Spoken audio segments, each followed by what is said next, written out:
Hello दोस्तों, स्वागत करते हैं आपका हमारे यूट्यूब चैनल में। तो दोस्तों, आज का हमारा टॉपिक रहेगा अर्थमेटिक प्रोग्रेशन मींस एपी। तो दोस्तों, अर्थमेटिक प्रोग्रेशन का नाम दूसरा हम इसको शॉर्ट फॉर्म में एपी कह सकते हैं। तो दोस्तों, आइए देख लेते हैं। Consider the following list of number. हमने यहाँ पे कुछ नंबर का जो लिस्ट यहाँ पे कंसीडर किया है। नंबर फर्स्ट पे जैसे हमने लिया 1 2 3 4 5 6 7, इस तरह हम ले सकते हैं यहाँ पे। और there are too many number. Second में दोस्तों इसी तरह हमने लिया -3 -2 -1 एंड -1 के बाद 0, उसके बाद 1 2 3, इस तरह यहाँ पे होगा। थर्ड एग्जाम्पल में हम लेते हैं 3 3 3 3, इस तरह। तो दोस्तों, यहाँ पे आपका each of the number in the list is called term. जितने भी यहाँ पे नंबर होंगे आपके इस तरह ये, इनको हम कहेंगे ट्रम। तो दोस्तों, इनको हम ट्रम बोलेंगे। उसके बाद हम कहते हैं कि in first each term is one more than the preceding it. पहले वाले में आप देख पा रहे होंगे कि जो एक ट्रम है उसके जो अगले वाली ट्रम है वो पिछले वाली से एक ज़्यादा है। जैसे 1 + 1 = 2, 2 + 1 = 3 एंड 3 + 1 = 4। इस तरह दोस्तों ये चल रहा है हमारा यहाँ पे। इसी तरह दोस्तों, सेकंड वाले की बात अगर हम कर ले तो सेकंड में भी हमारा क्या है कि each term is obtain by adding 1 to the term preceding it.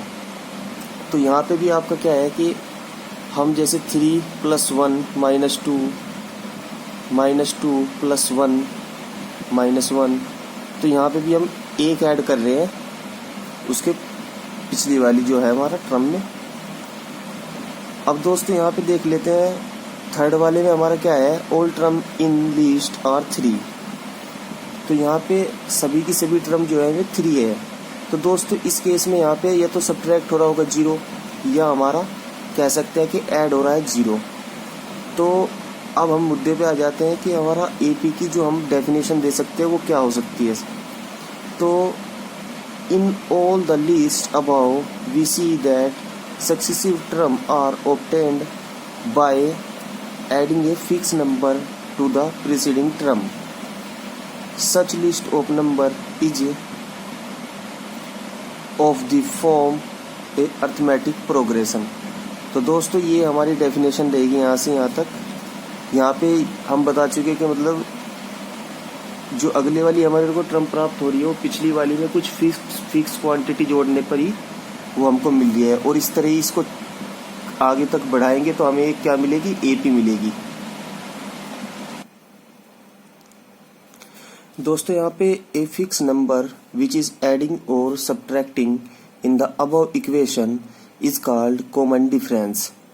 जो ये आपका फिक्स नंबर होगा इसको हम कहेंगे common difference, denoted by D. इसको हम डी से डिनोट करेंगे। और it can be negative, positive और 0 दोस्तों। तो ये हमारा निगेटिव भी हो सकता है, पॉजिटिव भी हो सकता है एंड 0 भी हमारा हो सकता है। तो in an AP first term is denoted by A1, second term is denoted by A2। इस तरह दोस्तों हम थर्ड टर्म को जो डिनोट करेंगे वो A3 से डिनोट करेंगे। और लास्ट में जो हम एन टर्म को डिनोट करेंगे वो AN से डिनोट करेंगे दोस्तों। उसके बाद जैसे हम कॉमन डिफरेंस के बारे में हमने बात की थी, इसको डिनोट करते हैं D से। एंड दोस्तों, कॉमन डिफरेंस जो हमारा निकलता है वो दूसरी में से पहली घटाने पर या सब्ट्रैक्ट करने पर आपको कॉमन डिफरेंस मिलेगा। इसी तरह आपका तीसरी में से दूसरी पर कॉमन डिफरेंस मिलेगा। इस तरह दोस्तों, तो you can see that A + D, A + 2D and A + 3D। इस तरह दोस्तों आपका यहाँ पे A + ND पर जाएगा। ये represent an AP where A is first term. यहाँ पे आपका जो A जो पहला होगा ये हमारा फर्स्ट टर्म होगा and D is the common difference. For example दोस्तों, यहाँ पे हमने कहा 6 9 12 15 और ये आगे तक गया आपका, ये एक AP है। तो यहाँ पे 6 जो होगा A = 6 हमने कहा फर्स्ट टर्म है एंड कॉमन डिफरेंस होगा 9 - 6 3, 12 - 9 3 एक्सेट्रा। दोस्तों हमारे यहाँ पे हमारे पास यहाँ पे एक एग्जांपल हम कंसीडर करते हैं। हमारे पास एक ये एपी है, इसका राइट डाउन करना है first term and common difference. तो सिंपली दोस्तों फर्स्ट टर्म यहाँ पे देखने पर आपका ये 3/2 मिल जाता है एंड कॉमन डिफरेंस जब हम निकालेंगे a2 माइनस a1 या a3 माइनस a2 या a4 माइनस a3, तो यहाँ पे दोस्तों 1/2 माइनस 3/2 इज इक्वल टू -1 आपको ये मिल जाता है।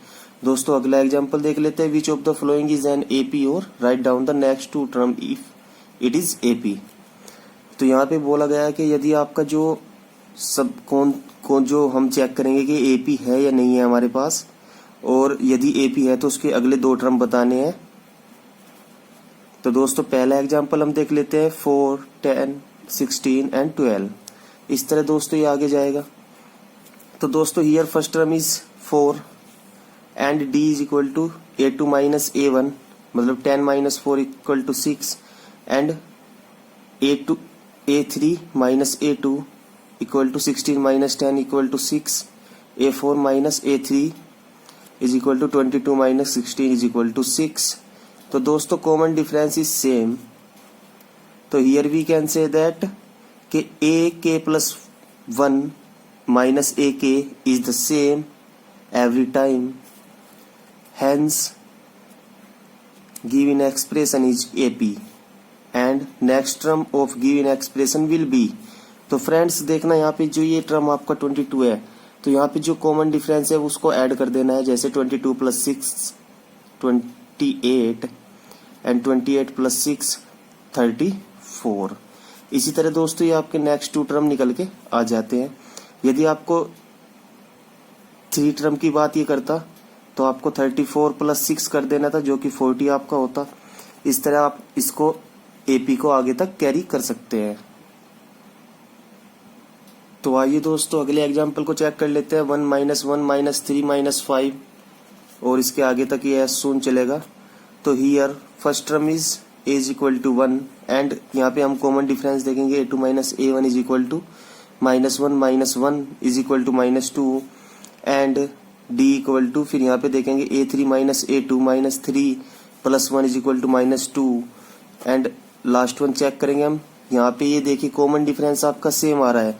तो इन जनरली हम कह सकते हैं कि ak plus 1 minus ak is same every time given list of the number is ap with common difference t is equal to -2। तो here we can find next 2 term. तो दोस्तों यहाँ पे देखना है आपका लास्ट टर्म जो था आपका ये जैसे -5 था यहाँ पे, तो -5 जो कॉमन डिफरेंस है आप इसमें ऐड कर देंगे। -5 -2 is equal to -7 -7 -2 is equal to -9। इस तरह दोस्तों ये आपके 2 टर्म हो जाते हैं आगे के एपी के। तो अब हम अगला एग्जांपल चेक करेंगे कि ये एपी है या नहीं है। तो हियर दोस्तों -2 2 -2 2 -2, तो फर्स्ट टर्म तो आपका -2 हो जाएगा और आप कॉमन डिफरेंस निकालेंगे a2 माइनस a1 जो कि आपका 4 आएगा।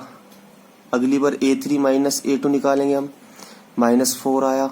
तो दोस्तों यहाँ पे देखने से ही पता लग रहा है कि आपका कॉमन डिफरेंस जो है वो चेंज हो गया है। एक बार तो आपका 4 आया, एक बार आपका -4 आपको मिलता है। तो दोस्तों यहाँ पे क्या कह सकते हैं हम, here a2 minus a1 does not equal to a3 minus a2, hence it is not an AP। तो दोस्तों यहाँ आपको याद रखना है कि कॉमन डिफरेंस आपका जो है वो सेम होना चाहिए।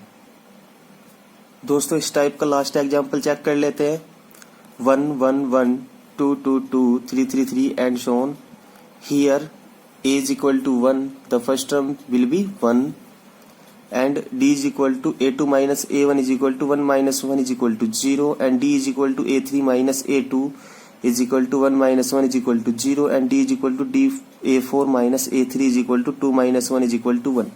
तो देखिए दोस्तों यहाँ पे आपका जो है ये डिफरेंट आ गया जो कॉमन डिफरेंस है। तो इसलिए दोस्तों हम कह सकते हैं कि a2 minus a1 is equal to a3 minus a2 does not equal to a4 minus a3। तो hence it is not an AP. तो दोस्तों यहाँ पे जहाँ तक मैं आपको समझा पा रहा हूँ, आपको एपी की जो डेफिनेशन है वो समझ आई होगी। उसके बाद कौन सी आपका जो लिस्ट ऑफ नंबर है वो एपी है या नहीं है, ये आपको समझ आया होगा। और उसके नेक्स्ट आगे के जो टर्म्स है वो समझ आया होगा कि कैसे फाइंड आउट करें। तो दोस्तों अब बात कर लेते हैं nth टर्म की, कि आपका जो nवा टर्म होगा एपी का वो क्या होगा। तो दोस्तों let a1 a2 a3 dot dot dot be an AP whose first term a is a1। यहाँ पे हमने माना कि जो फर्स्ट टर्म a है वो a1 हमने मान लिया, and common difference d। Then तब हमारा सेकंड टर्म क्या होगा, a2 होगा a प्लस डी, जैसे कि हमने पीछे बताया था आपको a प्लस डी होगा। तो इस a प्लस डी को हम लिख सकते हैं a plus 2 minus 1 D. Third term लेंगे हम a3 is equal to a plus 2 D, इसको लिख सकते हैं दोस्तों हम a प्लस 3 माइनस 1 डी। देखिए दोस्तों 3 माइनस 1 इक्वल टू 2 ही होता है आपको, तो इसके 2 को हमने इस तरह लिखा है यहाँ पे। फोर्थ टर्म में हम आप ऐसे लिख सकते हैं। तो दोस्तों इस पैटर्न को फॉलो करते हुए we can say that nth term will be an equal to a plus n minus 1 t। तो दोस्तों यहाँ पे आपका जो nth टर्म होगा वो ये आपका होगा a plus n minus 1 into D. तो दोस्तों ये nth टर्म निकालने का, फाइंड आउट करने का आपका जो ये होगा, फाइंड आउट करने का ये आपका फॉर्मूला हो जाएगा। तो दोस्तों इस फॉर्मूले को आपको याद रखना है और इस डेरिवेशन को आपको याद रखना है कि इस डेरिवेशन को कैसे प्रूफ करते हैं। दोस्तों कभी कभी एग्जाम में ये डेरिवेशन पूछ ले जाता है और कभी कभी ये फॉर्मूले का तो हम अक्सर यूज करते ही रहते हैं जब हमारे पास कोई फॉर्मूला होता है। दोस्तों किसी भी फॉर्मूले को कंप्लीट करने से पहले आपको पता होना चाहिए उस फॉर्मूले के अंदर जो हमने वेरिएबल्स यूज किए हैं वो वेरिएबल्स किस किस चीज को डिनोट करते हैं। वहां पे आपका a जो था वो फर्स्ट टर्म को डिनोट कर रहा था एंड d जो था हमारा कॉमन डिफरेंस को डिनोट कर रहा था। तो दोस्तों इसकी मदद से हम आपका एक एग्जाम्पल ले लेते हैं और इस फॉर्मूले को वहां पे यूज करेंगे। तो हम कहते हैं find the 10th term of AP, आपका 2 7 12। तो दोस्तों आपका इस तरह की एक एपी है और यहाँ पे आपको 10th टर्म निकालना है।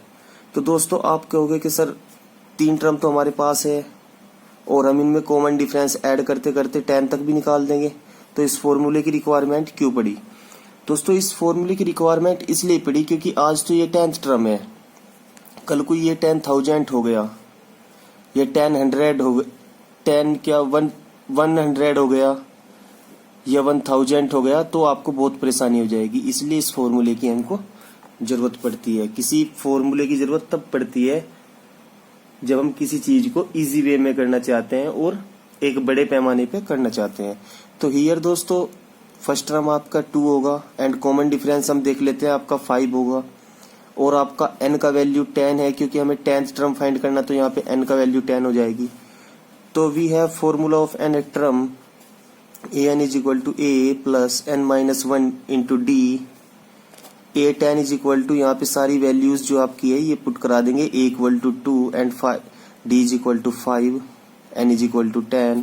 तो दोस्तों सिंप्लीफाई करने के बाद आपको पता लगता है कि आपका जो 10th टर्म है वो 47 है।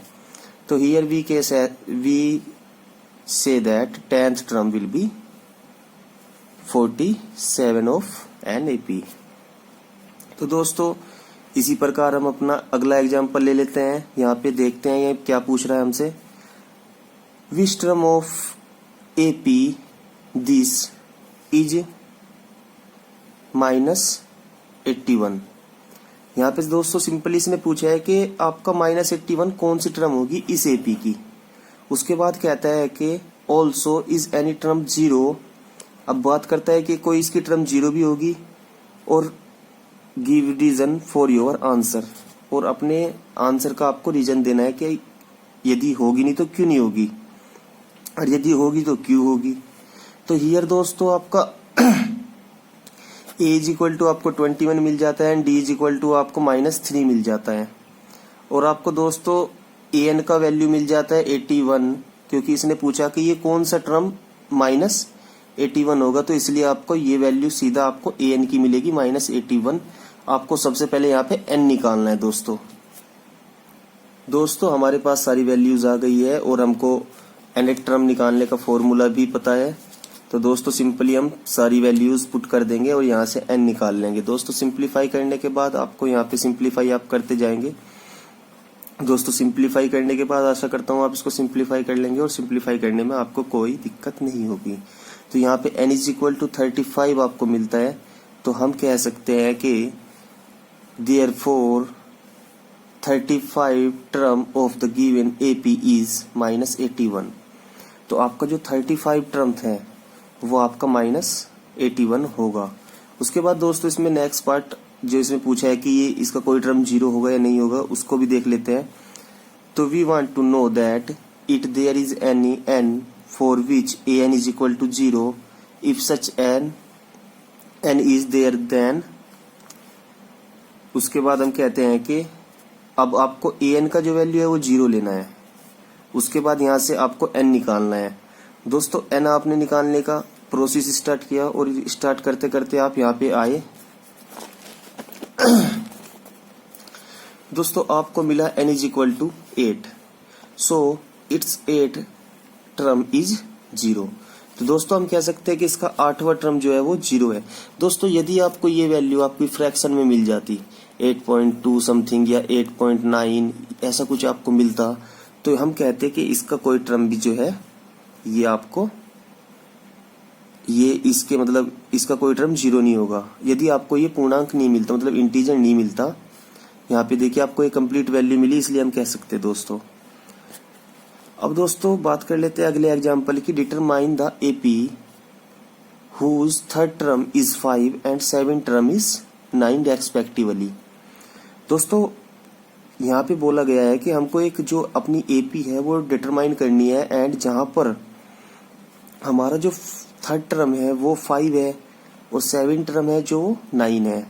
तो दोस्तों थर्ड टर्म मतलब A3 की बात हम कर रहे हैं। यहाँ पे n दिया हुआ है 3 है क्योंकि थर्ड टर्म है। तो A प्लस 3n माइनस मतलब सॉरी n की जगह तो हम यहाँ पे 3 रखेंगे। 3 minus 1 into D is equal to, इसको सोल्व करने के बाद दोस्तों A plus 2D is equal to 5 मिलेगा हमें। देन दोस्तों सिमिलरली हम इसको 7 के लिए सोल्व करेंगे तो A plus 3D is equal to 9। तो दोस्तों अब हमारे पास दो इक्वेशन ये आ चुकी है, linear equation in two variables. तो दोस्तों इनको सिंप्लीफाई करने के लिए हमारे पास बहुत सारे मेथड है। मैं आपको पीछे वीडियो में जो हम डाल चुके हैं लीनियर इक्वेशन के ऊपर वहां पे बता चुका हूँ सोल्व करने का आपको। दोस्तों उसी की हेल्प से हम इसको सोल्व कर लेते हैं। दोस्तों ये दो इक्वेशन हमारे पास है। यहाँ पे हम क्या कर लेते हैं, इसको नाम दे लेते हैं कि सेकंड, इसको हम कह देते हैं फर्स्ट। और यहाँ पे हम सेकंड में से जो है आपका फर्स्ट वाली को सब्ट्रैक्ट कर देते हैं। दोस्तों सब्ट्रैक्ट करने के बाद यहाँ पे आपका 4D is equal to 4 and D is equal to 1। दोस्तों इसको पुट कर देते हैं इक्वेशन नंबर फर्स्ट में। तो A plus 2 into 1 is equal to 5 and A is equal to 5 minus 2 is equal to 3। तो दोस्तों यहाँ पे आपको D is equal to 1 and A is equal to आपका 3 मिल जाता है। तो दोस्तों फर्स्ट टर्म आपका 3 होगा और सेकंड टर्म की बात कर लेते 3 प्लस 1 आपका 4 होगा, उसके बाद देन 5 होगा, फिर 6 होगा। इस तरह आपको ये आपका एक AP आपको मिल जाती है दोस्तों। इसीलिए दोस्तों ये हमारी रिक्वायर्ड AP हो जाएगी। दोस्तों आशा करता हूँ आपको हमारा पढ़ाया हुआ अच्छा लग रहा होगा। यदि आपको अच्छा लग रहा है तो आप वीडियो में ऐसे ही बने रहिए और आगे आने वाली वीडियोस को देखते रहिए। और दोस्तों अपने फ्रेंड्स के साथ शेयर करते रहिए ताकि सभी का फायदा हो सके और सभी को अच्छे से अच्छा जो है वो स्टडी मटेरियल मिल सके। दोस्तों आप नोट्स बना सकते हैं हमारी इन चीज़ों के। और दोस्तों ये 100% हम जो है NCERT से टॉपिक को कवर करते हैं दोस्तों, और NCERT को हम फॉलो करते हैं। तो दोस्तों इसके आगे का जो पार्ट 2 होगा हमारा वो अगली वीडियो में आपको देखने को मिलेगा। तब तक के लिए दोस्तों बने रहिए P कुमार क्लास के साथ। थैंक यू दोस्तों।